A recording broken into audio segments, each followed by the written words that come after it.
জুলাই আন্দোলনে গুলির নির্দেশদাতা তৎকালীন ডিএমপি কমিশনার হাবিব, ১৩ কর্মকর্তার জবানবন্দি আছে সুদীপ আখতারের নামও। রাজপথের আন্দোলনে কুরুচিপূর্ণ স্লোগানের ব্যবহার সামাজিক অবক্ষয় বলছেন বিশেষজ্ঞরা, তরুণদের সংযত আচরণের পরামর্শ।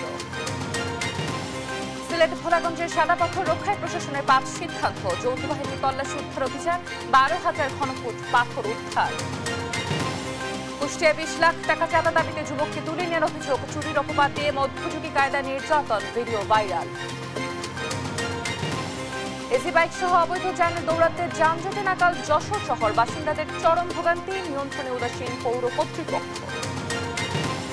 গাজা ইসরায়েলি হামলায় আরো ১০০ ফিলিস্তিনি নিহত, অনাহার অপুষ্টিতে অন্তত ৮ জনের মৃত্যু, উত্তরাঞ্চলে হামলার জোরদার। এবং অবিশ্বাস্য প্রত্যাবর্তনের রূপকথা লিখে উয়েফা সুপার কাপে জিতল পিএসজি, টটেনহামের বিপক্ষে ট্রাইব্রেকারে ৪-৩ গোলের জয়।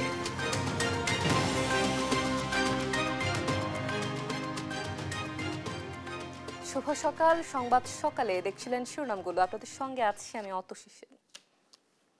এবারে পুরো খবর। গেল ৫ বছরের ৫ আগস্ট মার্চ টু ঢাকা কর্মসূচির দিন আন্দোলনরত ছাত্র জনতার ওপর সরাসরি গুলির নির্দেশ দেন তৎকালীন ডিএমপি কমিশনার হাবিবুর রহমান ও তৎকালীন যুগ্ম পুলিশ কমিশনার সুদীপ কুমার চক্রবর্তী। আন্তর্জাতিক অপরাধ ট্রাইব্যুনালের তদন্ত সংস্থায় ১৩ পুলিশ কর্মকর্তার জবানবন্দিতে উঠে এসেছে এমন তথ্য। সাবরিনা মজুমদারের রিপোর্ট। জুলাই গণ অভ্যুত্থানে সংগঠিত মানবতাবিরোধী অপরাধের মামলায় রাজধানীর চাংখারপুলে শহীদ আনাস সহ ৬ জনকে হত্যা মামলায় সাবেক ডিএমপি কমিশনার হাবিবুর রহমান সহ ৮ পুলিশ কর্মকর্তার বিরুদ্ধে চলছে সাক্ষ্য গ্রহণ। এ মামলায় আন্তর্জাতিক অপরাধ ট্রাইব্যুনালের তদন্ত সংস্থায় জবানবন্দি দিয়েছেন ৪২ জন, যেখানে আইনশৃঙ্খলা বাহিনীর সদস্য ১৩ জন। তদন্ত সংস্থাকে দেয়া ১৩ পুলিশ কর্মকর্তার জবানবন্দিতে উঠে এসেছে মার্চ টু ঢাকা কর্মসূচির দিন আন্দোলনরত ছাত্র জনতার ওপর সরাসরি গুলি চালানোর নির্দেশ দেন তৎকালীন ডিএমপি কমিশনার। পাশাপাশি তৎকালীন যুগ্ম পুলিশ কমিশনার সুদীপ কুমার চক্রবর্তীও গুলির নির্দেশ দেন। জবানবন্দিতে আরও বলা হয়, শাহবাগ থানায় গিয়ে ঊর্ধ্বতন পুলিশ কর্মকর্তাদের আন্দোলন দমনে গুলি করা সহ অন্যান্য বিষয়েও নির্দেশনা দিয়েছিলেন তারা। শুধু তাই নয়, এ মামলার অন্যতম আসামি রমনা জোনের এডিসি শাহ আলম মোহাম্মদ আক্তারুল ইসলামের নামও এসেছে নির্দেশদাতা হিসেবে। আন্দোলন দমনে কোনো কারণ ছাড়াই সাউন্ড গ্রেনেড, গ্যাস গান ও শটগান দিয়ে গুলির নির্দেশ দেন তিনি। নির্দেশ অমান্য করলে অকথ্য ভাষায় গালিসহ হুমকি দিয়েছিলেন আক্তারুল। এছাড়া ১৭ ও ১৮ জুলাই অফিসারদের সর্বোচ্চ বল প্রয়োগের নির্দেশ দিয়েছিলেন হাবিবুর রহমান। এমনকি নিলিং পজিশনে গিয়ে চায়না রাইফেল দিয়েও গুলির নির্দেশও দিতেন তিনি। জবানবন্দিতে আরও উঠে আসে আন্দোলন দমনে সর্বোচ্চ বল প্রয়োগকারীদের বিভিন্ন সময়ে অর্থ পুরস্কারও ঘোষণা দেন সাবেক ডিএমপি কমিশনার হাবিবুর রহমান। সাবরিনা মজুমদার, দেশ টিভি, ঢাকা। ৩ দিনের রাষ্ট্রীয় সফর শেষে মালয়েশিয়া থেকে দেশে ফিরছেন প্রধান উপদেষ্টা ডক্টর মোহাম্মদ ইউনূস। বুধবার বাংলাদেশ সময় রাতে ৯টা ১০ তাকে বহনকারী বিমান হযরত শাহজালাল আন্তর্জাতিক বিমানবন্দরে অবতরণ করে।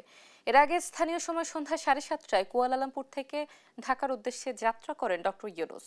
মালয়েশিয়া সফরকালে তিনি দেশটির প্রধানমন্ত্রীর সঙ্গে দ্বিপক্ষীয় বৈঠকের পাশাপাশি একাধিক উচ্চ পর্যায়ের বৈঠক করেন। সফরের দ্বিতীয় দিনে প্রধান উপদেষ্টার উপস্থিতিতে বাংলাদেশ ও মালয়েশিয়া ৫টি সমঝোতা স্মারক সই ও ৩টি নোট বিনিময় হয়।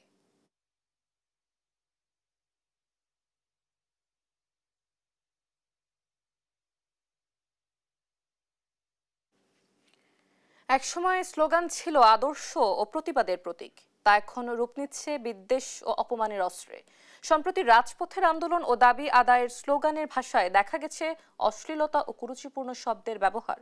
সামাজিক মাধ্যমে ভাষার নিয়ন্ত্রণহীনতা ও তরুণদের শিষ্টাচার বহির্ভূত আচরণ অবক্ষয় ডেকে আনছে বলে মত বিশেষজ্ঞদের। বলছেন, নতুন বাংলাদেশ গড়তে ভূমিকা রাখতে হবে বিশ্ববিদ্যালয় শিক্ষার্থীদেরই। আলিমুজ্জামান সফানের রিপোর্ট।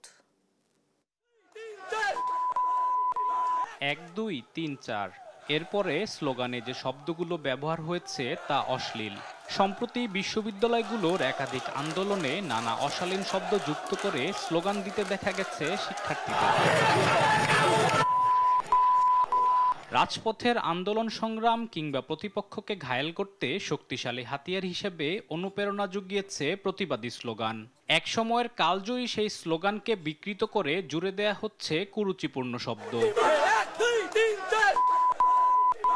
দেশের রাজনৈতিক সংস্কৃতির অবক্ষয়, সামাজিক মাধ্যমে ভাষার নিয়ন্ত্রণহীনতা ও ব্যক্তিগত দাম্ভিকতার পরিচয় হয়ে উঠছে এসব স্লোগান। একসময় যা ছিল আদর্শের বাহক, আজ তা হয়ে উঠছে বিদ্বেষের অস্ত্র। আপনি যখনই কোনো কারোর বিরুদ্ধে কোনো ক্ষোভ আসবে, আপনার কারোর বিরুদ্ধে আপনার রাজনৈতিক অভিযোগ আসবে, দুর্নীতির অভিযোগ আসবে, আপনি এমন কোনো ল্যাঙ্গুয়েজ ব্যবহার করতে পারেন না যে ল্যাঙ্গুয়েজটা আপনার ব্যক্তিত্ব নষ্ট করে, আপনার যে আইডেন্টিটি আছে সেই আইডেন্টিটিকে ক্ষতিগ্রস্ত করে, আপনাকে অপমানিত করে। তো আমি মনে করি যখনই কোনো মানুষকে অসম্মানিত করতে গিয়ে আমরা নিজেরা অসম্মানিত শব্দ ব্যবহার করি, তখন আমাদেরও অসম্মান হয়। নেতিবাচক কালচারটা, সংস্কৃতিটা, রাজনৈতিক হোক, সামাজিক হোক, অন্য যে কোনো প্রক্রিয়ারই হোক, এটা বন্ধ করতে হবে আমাদেরকে। ছাত্র রাজনীতির প্রেক্ষাপট ব্যবহার করে অশালীন মন্তব্য ও তা নানা মাধ্যমে প্রচার করা রাজনৈতিক ও সামাজিক আদর্শের অবক্ষয় বলে মনে করছেন সমাজ বিশ্লেষকরা। এই ছাত্র রাজনীতির প্রেক্ষাপটকে কেন্দ্র করে কোনো সংগঠন সম্পর্কে অশ্লীল মন্তব্য করা কিংবা সেটি আরো বেশি একত্রিত হয়ে বা আরো বেশি জোরালো করে সেটি প্রচার বা প্রকাশ করা, সেটি ছাত্র রাজনীতির যে আদর্শিক ধারার সাথে সাংঘর্ষিক, এবং তাদের আচরণ এবং তাদের কর্মকাণ্ড, তাদের মন্তব্য, তাদের যে বিভিন্ন বিষয়ক প্রতিক্রিয়া, সেটি দেশের জনগণ লক্ষ্য করে এবং আমার মূলধারার রাজনীতিও কিন্তু আসলে আমার ছাত্র রাজনীতির প্রেক্ষাপটগুলোকে নানাভাবে মূল্যায়ন করে থাকে। শিষ্টাচার বহির্ভূত ও প্রতিহিংসামূলক সংস্কৃতি থেকে বেরিয়ে নতুন বাংলাদেশ গড়তে তরুণদের আরও সচেতন হবার আহ্বান বিশেষজ্ঞদের। Alimuzzaman Safwan, Desh TV, Dhaka. Hajj agencies association of Bangladesh হাবের আয়োজনে বাংলাদেশ চীন মৈত্রী সম্মেলন কেন্দ্রে শুরু হচ্ছে 3 দিনের হজ ও ওমরা মেলা। এ বিষয়ে জানাতে সরাসরি যুক্ত হচ্ছেন আমাদের সহকর্মী ফাহিম ইউসুফ। আমরা যুক্ত হচ্ছি তার সাথে। ফাহিম, আপনি নিশ্চয়ই আমাকে শুনতে পাচ্ছেন। ফাহিম, মেলায় কি কি সেবা থাকছে এবং সার্বিক আয়োজন নিয়ে আপনি কেমন দেখছেন, সবকিছু আমাদের জানাবেন।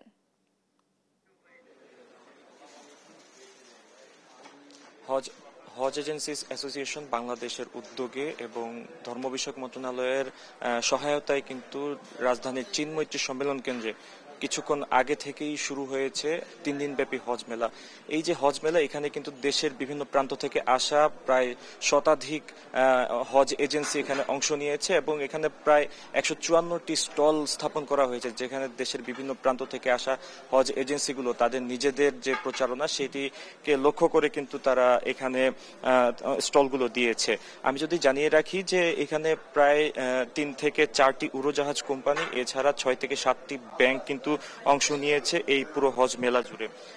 এছাড়া এখানে যে বাংলাদেশের বিভিন্ন প্রান্ত থেকে যে সকল হজ এজেন্সিগুলো এসেছে, তারা মূলত এই যে মধ্যস্বত্ব ভোগী যারা থাকে, হজের আবেদন করার পর যারা বিভিন্ন মাধ্যমে টাকা আত্মসাৎ করে নেয়, সেই যে সমস্যাগুলো, এই সমস্যাগুলো নিরসনে কিন্তু মূলত এই ধর্ম বিষয়ক মন্ত্রণালয়ের এই আয়োজন। এখানে কিন্তু আপনি দেখতেই পাচ্ছেন, কিছুক্ষণ আগে যেহেতু শুরু হয়েছে, এখানে বিভিন্ন হজ এজেন্সিসগুলো কিন্তু তাদের যে কার্যক্রম সেটি শুরু করছেন এবং কিছুক্ষণ পরেই ধর্ম বিষয়ক মন্ত্রণালয়ের উপদেষ্টা আফম খালিদ হাসান কিন্তু এই যে মেলার আনুষ্ঠানিকভাবে উদ্বোধন করবেন।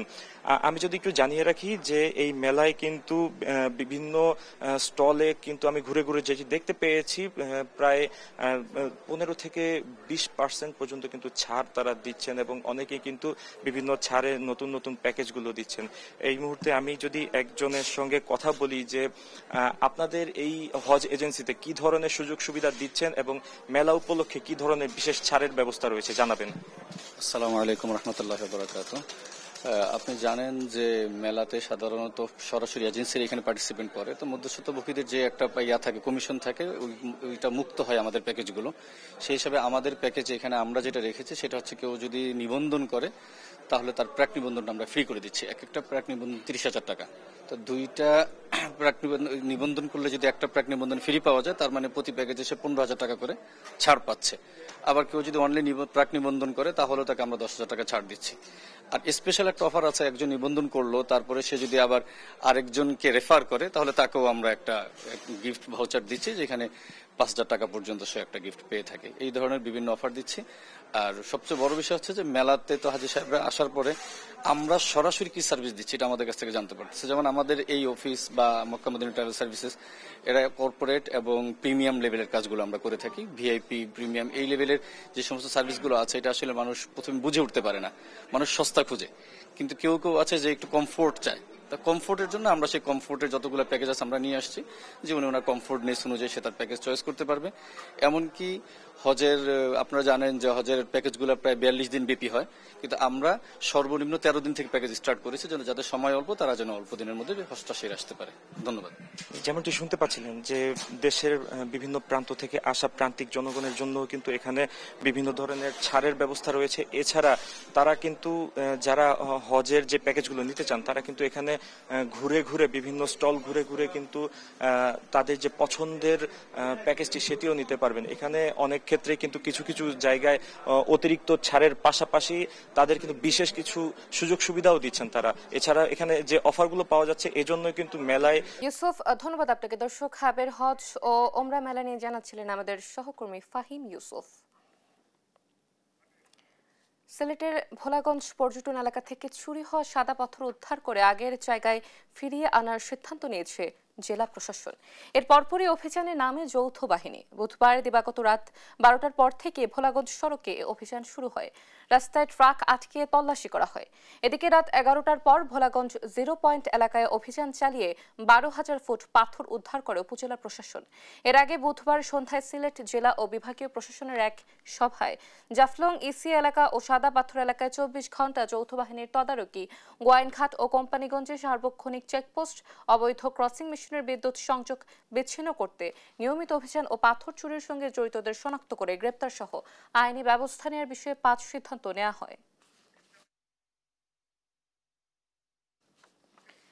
সিলেট ভোলাগঞ্জ সড়ক অভিযান অব্যাহত রেখেছে যৌথ বাহিনী। এ বিষয়ে বিস্তারিত জানবো আমরা। এই বিষয়ে জানাতে সরাসরি যুক্ত হচ্ছেন সহকর্মী খালেদ আহমেদ। আমরা যুক্ত হচ্ছি। খালেদ, তল্লাশিতে পাথর জব্দের কোনো তথ্য আছে কিনা বিস্তারিত জানাবেন।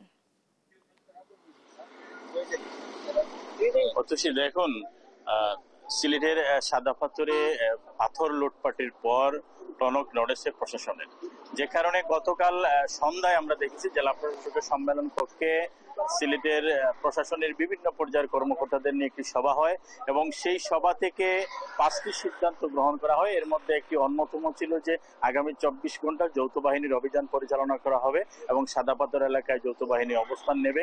এবং তারই অংশ হিসেবে আমরা যেটি দেখলাম, গতকাল রাত 12টার পরই যৌথ বাহিনী সিলেট বিমানবন্দর সড়কে অভিযান পরিচালনা করেছে। এবং একই সাথে আরেকটি তথ্য আপনাকে জানিয়ে রাখি, সাদা পাথর এলাকার আশপাশ এলাকায় অভিযান পরিচালনা করে যৌথ বাহিনী 12,000 ঘনফুট পাথর উদ্ধার করেছে। সেই পাথর কিন্তু সাদা পাথর এলাকায় প্রতিস্থাপন চলছে, আমরা যেটি জানতে পেরেছি। এরপর আমরা যেটি দেখলাম যে আজ সকালে 8টার দিকে বাংলাদেশ সেনাবাহিনীর উদ্যোগে আরেকটি অভিযান পরিচালনা করা হয়েছে সিলেট ভোলাগঞ্জ সড়কে। এই সড়কে অন্তত কয়েক শত ট্রাক আটকিয়ে অভিযান পরিচালনা করে সেনাবাহিনী এবং যে ট্রাকগুলোতে এলসি পাথর রয়েছে কিংবা বালু রয়েছে সেগুলো যাচাই বাছাই করে ছেড়ে দেওয়া হচ্ছে এবং যেগুলোতে সাদা পাথর রয়েছে এরকম চিহ্নিত ট্রাকগুলো তারা আটকে দিয়েছেন। এবং এর বাইরে আমরা যেটি জানতে পেরেছি যে জেলা প্রশাসনের একটি তদন্ত কমিটি রয়েছে, সেই কমিটি কাজ করছে। কারা এই লুটপাটের সাথে জড়িত তাদেরকে চিহ্নিত করার কাজ চলছে। আমাদেরকে জেলা প্রশাসক জানিয়েছেন আগামী রোববারের মধ্যে কিন্তু এই কমিটি তাদের প্রতিবেদন জমা দেবেন। এবং একই সাথে আপনাকে জানিয়ে রাখি যে সিলেটের সাদা পাথর এলাকায় এই মুহূর্তে যে পাথর প্রতিস্থাপনের কাজ চলছে সেটিও কিন্তু প্রশাসনের কর্মকর্তারা সেখানে রয়েছেন এবং সেটি তারা পর্যবেক্ষণ করছেন। আমরা আশা করছি কিছুক্ষণের মধ্যেই সাদা পাথর এলাকায় গেলে সেই চিত্রটি আমরা দর্শকদের দেখাতে পারবো। তো এই ছিল আমার কাছে সিলেট থেকে সর্বশেষ। খালেদ, ধন্যবাদ আপনাকে। দর্শক, লুট হওয়া সাদা পাথর উদ্ধারে অভিযান করছে যৌথ বাহিনী, সে বিষয়ে সর্বশেষ তথ্য জানাচ্ছিলেন আমাদের সহকর্মী খালেদ। সিলেটের সাদা পাথর লুটপাটের ঘটনার তদন্তে মাঠে নেমেছে দুর্নীতি দমন কমিশন দুদক। বুধবার দুপুরে সিলেটের ভোলাগঞ্জে সাদা পাথর পর্যটন স্পট পরিদর্শন করে পাথর লুটের সত্যতা পেয়েছে দুদকের এনফোর্সমেন্ট টিম। সংস্থাটির উপপরিচালক আক্তারুল ইসলাম জানিয়েছেন, কয়েক হাজার কোটি টাকা লুটপাটের ঘটনায় জড়িতদের বিরুদ্ধে কঠোর ব্যবস্থা নেওয়া হবে। সহকর্মীদের তথ্য ছবিতে জানাচ্ছেন আপন অপু। কয়েক মাসের গণহারে পাথর লুটপাটে বিরানভূমিতে পরিণত হয়েছে দেশের অন্যতম পর্যটন কেন্দ্র সিলেট ভোলাগঞ্জের সাদা পাথর। বিষয়টি খতিয়ে দেখতে অনুসন্ধানে নেমেছে দুর্নীতি দমন কমিশন। বুধবার দুপুরে ভোলাগঞ্জ সাদা পাথর এলাকা পরিদর্শন করেন দুদক সিলেট কার্যালয়ের সহকারী পরিচালক রাফি মোহাম্মদ নাজমুল সাদাতের নেতৃত্বে 9 সদস্যের একটি দল। রাফি মোহাম্মদ জানান, পাথর লুটের জন্য স্থানীয় প্রশাসনের অবহেলা দায়ী। স্থানীয় প্রশাসন কে আরো সতর্ক থাকা প্রয়োজন ছিল আর কি। এটার সঙ্গে এখানকার যারা মানে প্রভাবশালী ব্যক্তি আছে, স্থানীয় লোকজন, ইভেন আমরা যেটা শুনতে পাচ্ছি, আমরা এখন পর্যন্ত যেটা জানতে পারছি যে আরো উচ্চস্তরের যারা ব্যবসায়ী, প্রভাবশালী ব্যক্তি, তারাও এটার সঙ্গে যুক্ত আছেন। আমরা তাদের সবাইকে মানে ফাইন্ড আউট করার চেষ্টা করছি এবং সেই অনুযায়ী তাদের বিরুদ্ধে আমাদের যে আইনগত ব্যবস্থা সেটা আমরা গ্রহণ করব। এ নিয়ে ঢাকায় কথা বলেন দুদকের প্রধান কার্যালয়ের উপপরিচালক আক্তারুল ইসলাম। জানান, দুদকের অভিযানে পাথর লুটের সত্যতা মিলেছে, জড়িতদের বিরুদ্ধে ব্যবস্থা নেওয়া হবে। তারা দেখছেন হ্যাঁ পাথর লুটের ঘটনা ঘটছে এবং ব্যাপক আকারে লুট হয়েছে। তারপরেও কারা এই লুটের সাথে জড়িত সেগুলো তো বের করা দরকার।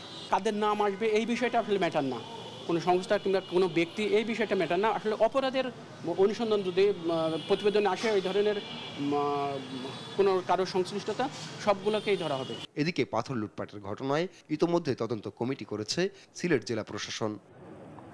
আপন অপু, নিউজ ডেস্ক, দেশ টিভি।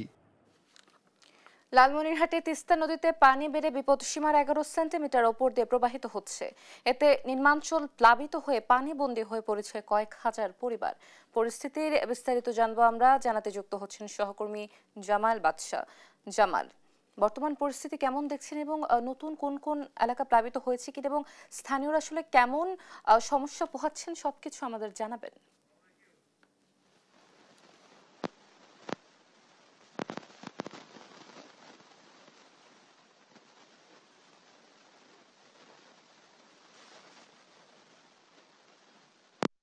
আর 5 সেন্টিমিটার উপর দিয়ে পানি প্রবাহিত হয়েছে এবং আজকে পানি কিছুটা বৃদ্ধি পেয়ে 11 সেন্টিমিটার উপর দিয়ে পানি প্রবাহিত হচ্ছে।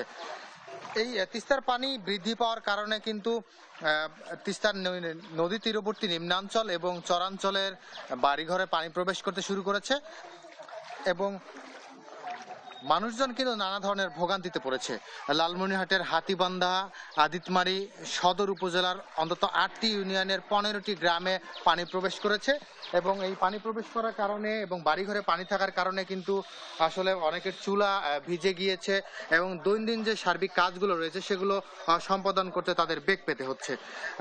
আমরা পানি উন্নয়ন বোর্ডের সাথে কথা বলেছি। পানি উন্নয়ন বোর্ড আমাদেরকে জানিয়েছে যে উজানে ভারী বর্ষণের কারণে এই তিস্তার পানি বৃদ্ধি পেয়েছে এবং এই ভারী বর্ষণ অব্যাহত আছে এবং আজকে সকাল 9টায় অর্থাৎ কিছুক্ষণ আগে আমরা খবর নিয়ে দেখেছি ব্যারেজ পয়েন্টে পানি বিপদসীমার 11 সেন্টিমিটার উপর দিয়ে প্রবাহিত হচ্ছে এবং এই ব্যারেজের পানি কিন্তু ভাটি অঞ্চলে আসতে অন্তত আরো 4 থেকে 5 ঘন্টা লাগতে পারে এবং বর্তমানে যে পরিস্থিতি সেই পরিস্থিতির আরো অবনতি হতে পারে।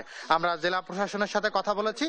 জেলা প্রশাসন জানিয়েছে যে গতকালকে তারা বন্যা কবলিত বিভিন্ন এলাকা পরিদর্শন করেছেন এবং তালিকা করা হচ্ছে জনপ্রতিনিধি এবং উপজেলা প্রশাসনের মাধ্যমে। তারা কিন্তু তালিকা করে এই বন্যা কবলিতদেরকে আসলে সহায়তা প্রদান করবে। একটি বিষয়ে জানাতে চাই, এই তিস্তার পানি হ্রাস বৃদ্ধি অব্যাহত থাকার কারণে কিন্তু বিভিন্ন গ্রামীণ কাঁচা পাকা সড়ক ক্ষতিগ্রস্ত হয়েছে এবং সাধারণ মানুষ কিন্তু অনেকে আসলে চরম ভোগান্তিতে পড়েছে। এই ভোগান্তি কিন্তু আরো বাড়তে পারে যদি পানি পানি আসলে বৃদ্ধি অব্যাহত থাকে।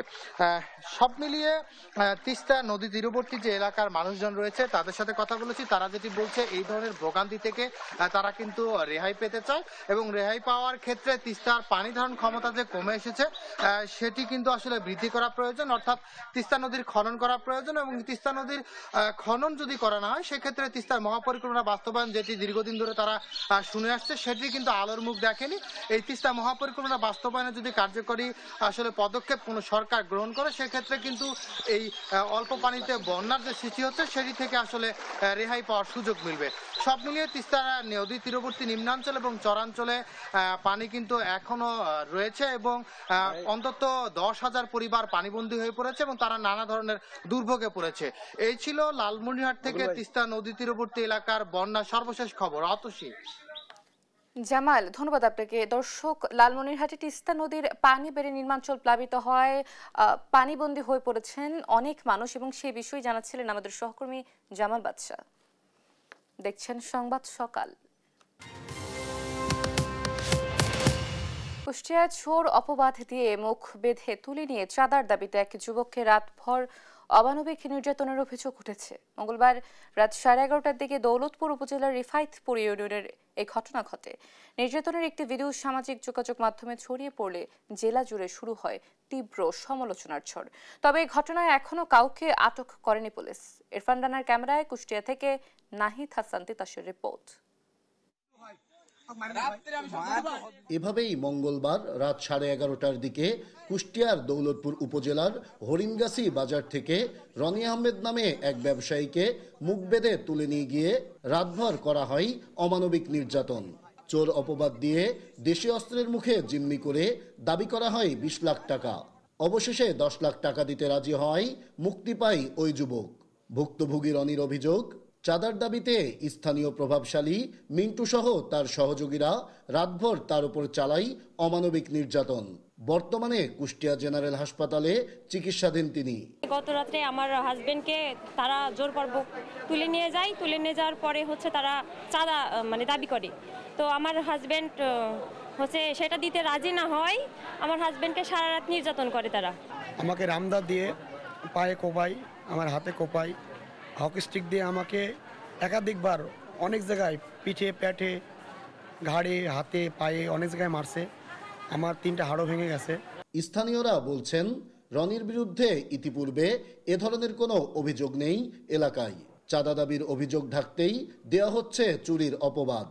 আমাদের গ্রামের ছেলে, খুব ভালো ছেলে, তবে আমরা জানি না যে এরকম কোনো কাজ আমরা কোনোদিন শুনি নাই। তার টাকা পয়সার কোনো অভাব নাই, সে চুরি করবে এরকম তার কথা আজ পর্যন্ত কোনোদিন শুনেও নাই। তবে নির্যাতনের অভিযোগ অস্বীকার করে অভিযুক্ত মিন্টু হোসেনের দাবি, চুরির সময় রনিকে হাতে নাতেই ধরেছেন তারা। তাকে তো হাতে নাতে ধরা হয়েছে, সে চুরির উদ্দেশ্যে আমাদের গ্রামে অনেকের মোবাইল হারাছে। বিভিন্ন আমার গ্রাম থেকে প্রায় 15-20টা মোবাইল হারাছে, আমারও 3টা হারাইছে। আমার ছোট বোনের সন্ধ্যে চেন অর্ধেক ছিঁড়ি নিয়ে চলে গেছে। আমার চাচার 2 লাখ টাকা কিছুদিন আগে পারে নিয়ে চলে গেছে। মানুষ ঘুমাইয়ে থাকে, এই টাইমে এই কামগুলো করে। আর পুলিশ বলছে এ ঘটনায় তদন্ত চলছে, তারপরই নেওয়া হবে ব্যবস্থা। তো চুরি করতে গেছিল বা যায় নাই বা অন্য কোনো কারণ আছে কিনা এটা যাচাই করার জন্য তদন্ত চলতেছে। আমরা দুজন কর্তৃপক্ষের সাথে আলাপ করে আইনগত ব্যবস্থা নেব। নির্যাতনকারীদের দৃষ্টান্তমূলক শাস্তির দাবি জানিয়েছেন সচেতন এলাকাবাসী। নাহিদ হাসান তিতাস, দেশ টিভি, কুষ্টিয়া। বান্দরবানে চোরাচালানের জন্য আলোচিত নাইখংছড়ি মায়ানপাড় সীমান্ত এলাকা। স্থানীয়দের অভিযোগ, রাজনৈতিক দলের ছত্রছায়ায় গড়ে উঠেছে সিন্ডিকেট।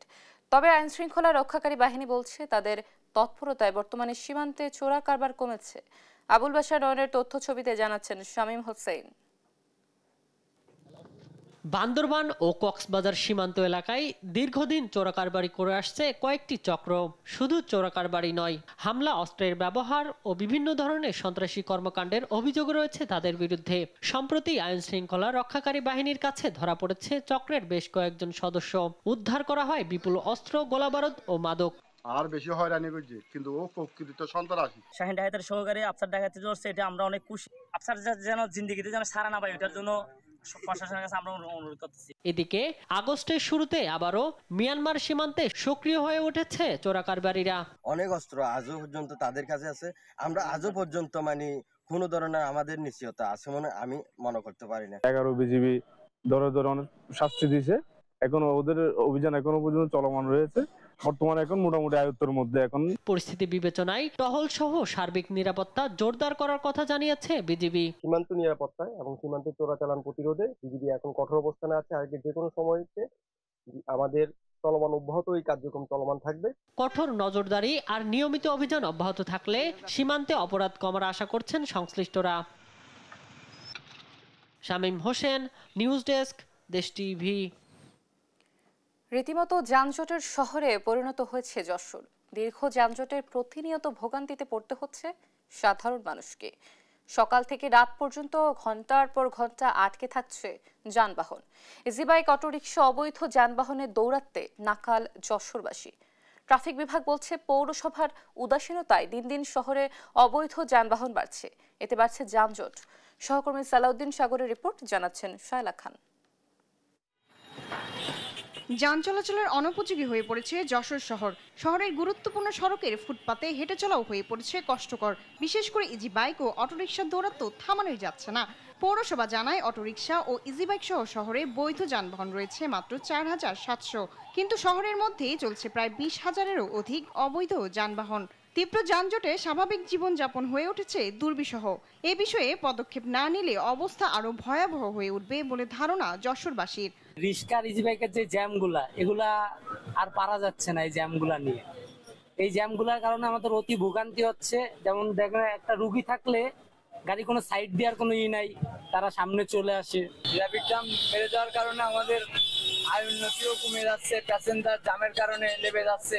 ধারণ ক্ষমতার চেয়ে বেশি যানবাহন শহরে প্রবেশ, ফুটপাত দখল ও পার্কিং ব্যবস্থা ছাড়াই যত্রতত্র প্রাইভেট ক্লিনিক ও হাসপাতাল গড়ে ওঠা এবং কর্তৃপক্ষের কোনো মনিটরিং ব্যবস্থা না থাকায় তীব্র যানজট সৃষ্টি হচ্ছে।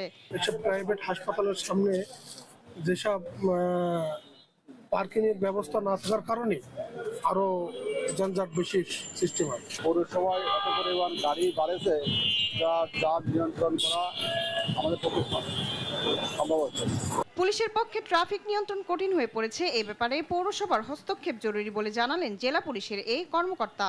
যদি সরকার অন্যান্য সংস্থা, বিআরটিএ এবং জেলা প্রশাসন, পৌরসভা সবাই মিলে আমরা একসাথে কাজ করতে পারি এবং মানুষের মধ্যে ট্রাফিক সচেতনতা বৃদ্ধি পায়, তাহলে এই যশোর জেলার যে ট্রাফিক সমস্যা সেটি নির্মূল করা সম্ভব হবে বিশ্বাস করি। যানজট নিরসনে বহুমুখী পদক্ষেপ নেওয়া হয়েছে বলে জানালেন নির্বাহী কর্মকর্তা। যান পরিচালনা করে থাকি, যে সকল অবৈধ যান চলাচল করে তাদেরকে আমরা ট্রাফিক পুলিশের মাধ্যমে তাদেরকে যান চলাচল করা থেকে বিরত রাখি আর কি।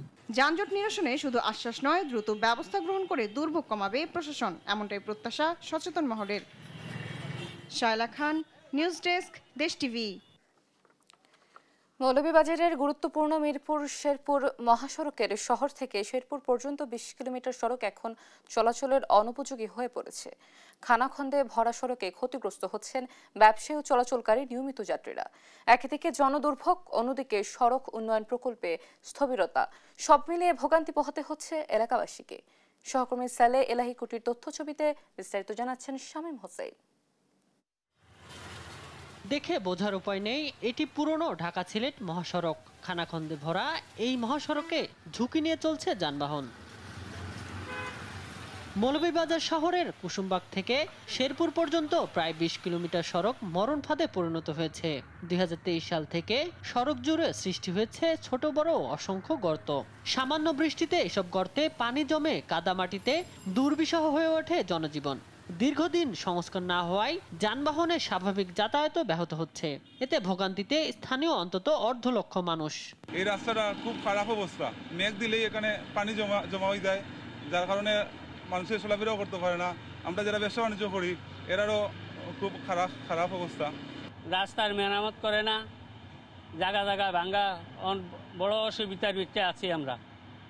পানি কান জমে গেলে পানি কান যে ভরিয়া যায় গিয়া। রাস্তার অবস্থা খুবই খারাপ, আমরা চলাফেরা করতে পারতেছি না, রুগী নিয়ে আমরা হসপিটাল যাইতে পারতেছি না এবং সাধারণ মানুষ চলাফেরা করতে খুব কষ্ট হচ্ছে। বৃষ্টি হওয়ার কারণে রাস্তার গাতের মধ্যে পানি জমে, তো গাড়ি যাওয়া আসার মধ্যে রাস্তার পানি ছিটাই আমরা গাত করে। মাঝে মাঝে সড়ক বিভাগ গুরুত্বপূর্ণ এই মহাসড়কটি ইট ও খোয়া দিয়ে অস্থায়ীভাবে সংস্কার করলেও তা তেমন কোনো কাজেই আসছে না, থেকেই যাচ্ছে জনসাধারণের ভোগান্তি।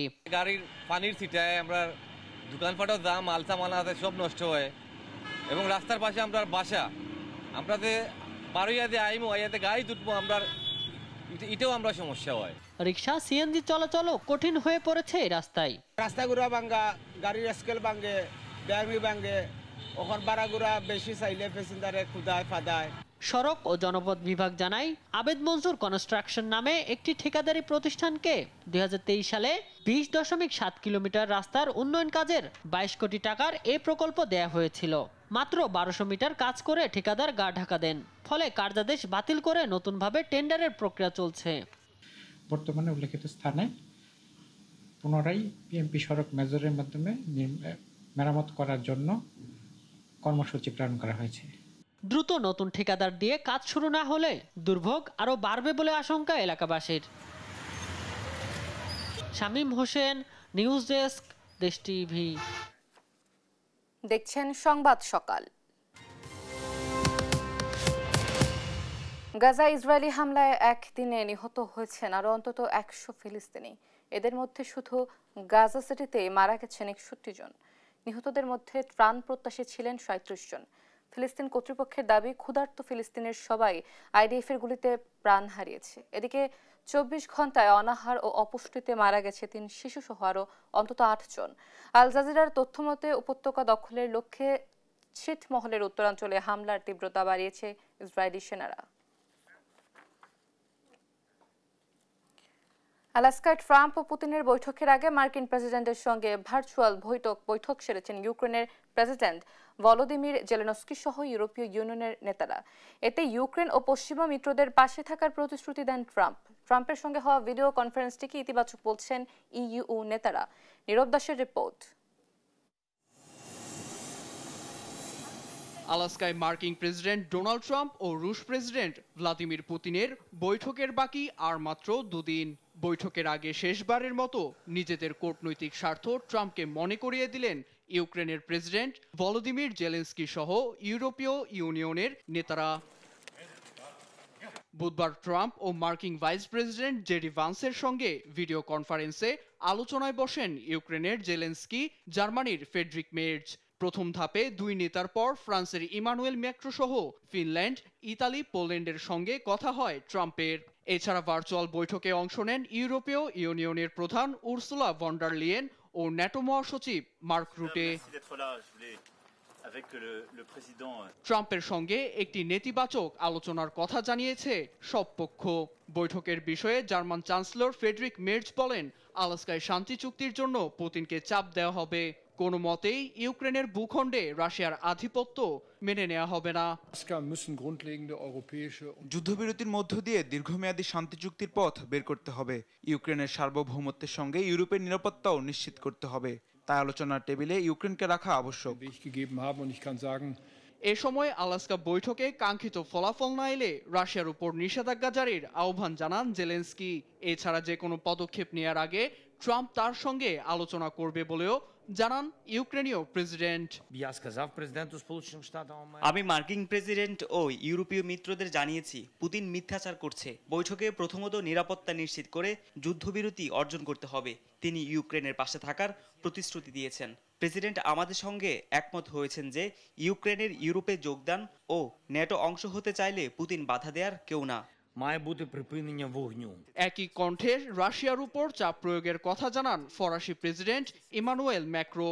এছাড়া আলাস্কায় প্রেসিডেন্ট ট্রাম্প একটি চুক্তি অর্জনে সফল হবেন বলে আশাবাদী ন্যাটো মহাসচিব মার্ক রুটে।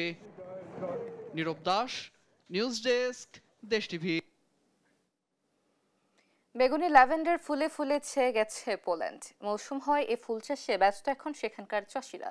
এ সময় উষ্ণ আবহাওয়া বিরাজ করে এর সুবিধা পাচ্ছেন তারা। এ ফুল শোভাবর্ধনের পাশাপাশি প্রসাধনী, খাবার ও ওষুধ শিল্পে ব্যবহার হওয়ার চাহিদাও বেশ। এতে ভালো দাম পেয়ে খুশি চাষিরাও। জয়া সরকারের প্রতিবেদন, জানাচ্ছেন নীরব দাস। মাথার উপর সূর্যের প্রখর তাপ, সে তাপ মাথায় নিয়েই ক্লান্তিহীনভাবে ক্ষেত পরিচর্যায় ব্যস্ত চাষি। লেভেন্ডার ফুল চাষে এমন চিত্র এখন পোল্যান্ডের। মৌসুম হওয়ায় লেভেন্ডার চাষে তাদের কর্মব্যস্ততা বেড়েছে কয়েক গুণ। মূলত ফ্রান্স, বুলগেরিয়া এবং ইংল্যান্ডের কিছু অঞ্চলে লেভেন্ডার ফুল চাষ হয়। তবে এ ফুল চাষের জন্য পোল্যান্ডের রয়েছে আলাদা পরিচিতি। ইউরোপের অন্যান্য দেশের তুলনায় গ্রীষ্মকালে তাপমাত্রা কিছুটা বেশি থাকায় এখানকার চাষিরা বাড়তি সুবিধা পাচ্ছেন। ল্যাভেন্ডার চাষে তেমন পানির প্রয়োজন হয় না। প্রখর রোদেও এটি বেঁচে থাকে। মাটি থেকে একটু উঁচুতে চাষ করা হয় বলে বর্ষা মৌসুমেও কোনো সমস্যা হয় না। 5 বছর আগের কথা।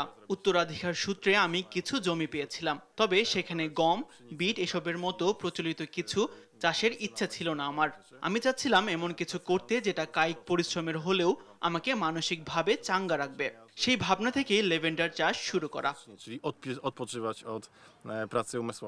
বর্তমান বাজারে রয়েছে এ ফুলের ব্যাপক চাহিদা। প্রসাধন শিল্পে বহুল ব্যবহার এটির। ক্রেতাদের হাতে প্রাকৃতিক গুণ সমৃদ্ধ প্রসাধনী তুলে দিতে কোম্পানিগুলো ফুল চাষিদের সাথে নিয়মিত রাখছে যোগাযোগ। এছাড়া খাদ্য, প্রসাধন শিল্প, সুগন্ধি মোম এবং ঔষধ উৎপাদনেও ব্যবহার হচ্ছে লেভেন্ডার। প্রতি বছর এ ফুলের বেগুনি আভা উপভোগে বিশ্বের বিভিন্ন প্রান্ত থেকে পোল্যান্ডে ছুটে আসেন পর্যটকরা। সাধারণত জুন ও জুলাইকে লেভেন্ডারের মৌসুম ধরা হলেও আগস্টেও দেখা মেলে এর মন মাতানো সৌন্দর্য। নিউজ ডেস্ক, দেশ টিভি। দেখছেন সংবাদ সকাল।